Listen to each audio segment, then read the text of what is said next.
ایک مرتبہ کا ذکر ہے کہ حضرت موسیٰ علیہ السلام کہیں تشریف لے جا رہے تھے کہ آپ نے ایک چرواہے کو راستے میں دیکھا۔ وہ چرواہا اپنی سادہ لوحی کی وجہ سے اپنے حال میں مست اللہ تعالیٰ سے یوں گفتگو کر رہا تھا اور کہہ رہا تھا: اے کریم، اے اللہ، تو کہاں ہے؟ تو میرے پاس آتا کہ میں تیرا نوکر بنوں، تیرے جوتے سی دوں، تیرے سر میں کنگھی کروں، تو میرے پاس تیری خدمتیں کروں، تیرے کپڑے سیوں، تیرے کپڑوں کو دھوؤں، تیرے سر سے جوئیں نکالوں، تجھے بکریوں کا دودھ پلاؤں، اگر تو بیمار ہو جائے تو میں تیرا غم خوار بنوں، تیرے پیارے پیارے ہاتھوں کو چوموں، تیرے نازک پاؤں کو دباؤں، جب سونے کا وقت آئے تو تیرا بستر صاف کروں۔ اے میرے اللہ، تجھ پہ میری جان قربان، میری ساری اولاد اور میرا سارا گھر بار تجھ پر قربان۔ اگر مجھے تیرے گھر کا پتہ مل جائے تو میں ہر روز صبح و شام تیرے لیے گھی اور دودھ لے کر آؤں، تیرے لیے پنیر بھی لاؤں اور روغنی روٹیاں بھی لاؤں۔ غرض کہ وہ سادہ لو چرواہا اسی طرح کی باتیں کر رہا تھا اور اپنے حال میں مست ہو کر آہوازاری کر رہا تھا۔ حضرت موسیٰ علیہ السلام نے اس کی یہ باتیں سنی تو فرمایا: اے شخص، تو کس سے مخاطب ہے؟ چرواہے نے کہا: میں اس ذات باری تعالیٰ سے ہم کلام ہوں جس نے ہمیں پیدا کیا ہے، یہ زمین اور آسمان جس کے پیدا کرنے سے ظاہر ہوئے ہیں، میں اپنے خدا تعالیٰ سے مخاطب ہوں۔ حضرت موسیٰ علیہ السلام نے یہ سن کر فرمایا: ارے بے وقوف، تو کہیں پاگل تو نہیں ہو گیا؟ تیری اس گفتگو سے کفر و الحاد پھیلے گا اور دین میں رخنا پیدا ہوگا، کیونکہ تیری یہ باتیں اللہ تعالیٰ کے بارے میں بالکل کفریہ ہیں۔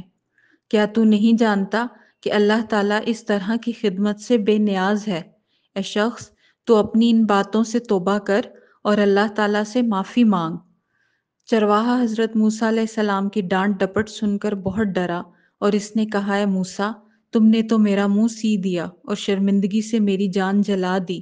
ہائے افسوس کہ میں نے انجانے میں کیسی باتیں کہہ دی، لیکن میں تو اللہ تعالیٰ سے محبت کا اظہار کر رہا تھا، مجھے کیا معلوم تھا کہ اللہ تعالیٰ ان سب باتوں سے بے نیاز ہے۔ چرواہے کے دل پر اللہ تعالیٰ کا اس قدر خوف طاری ہوا کہ اس نے اپنے کپڑے پھاڑے اور روتا ہوا آہوازاری کرتے ہوئے جنگل کی طرف دوڑ گیا۔ جب چرواہا جنگل کی طرف روتا ہوا بھاگ گیا تو عین اسی وقت اللہ تعالیٰ کی طرف سے حضرت موسیٰ علیہ السلام پر وحی نازل ہوئی کہ اے موسیٰ، تو نے ہمارے بندے کو ہم سے جدا کر دیا۔ وہ چرواہا تو میرے عشق میں مبتلا ہو کر ایسی باتیں کر رہا تھا، میں بھی بڑی محبت سے اس کی باتیں سن رہا تھا، اسے مجھ سے سچی محبت تھی، وہ اپنی محبت کا اظہار کر رہا تھا۔ بے شک میں ان باتوں سے پاک ہوں جو وہ کر رہا تھا، مگر وہ چرواہا تو یہ علم نہ رکھتا تھا، اس کا دل میری محبت سے سرشار تھا، اس کی نیت اچھی تھی، اس کے دل میں میرے لیے عقیدت و محبت تھی۔ اے موسیٰ، میں نے تجھے اس لیے مبعوث فرمایا کہ تو میرے بندوں کو مجھ سے ملائے، تجھے اس لیے مبعوث نہیں فرمایا کہ میرے بندوں کو تو مجھ سے جدا کرے۔ جاؤ اور میرے بندے کو جنگل سے واپس لے کر آؤ۔ جب حضرت موسیٰ علیہ السلام نے اللہ تعالیٰ سے یہ ناراضی سنی تو اسی وقت جنگل میں چرواہے کے پیچھے بھاگے۔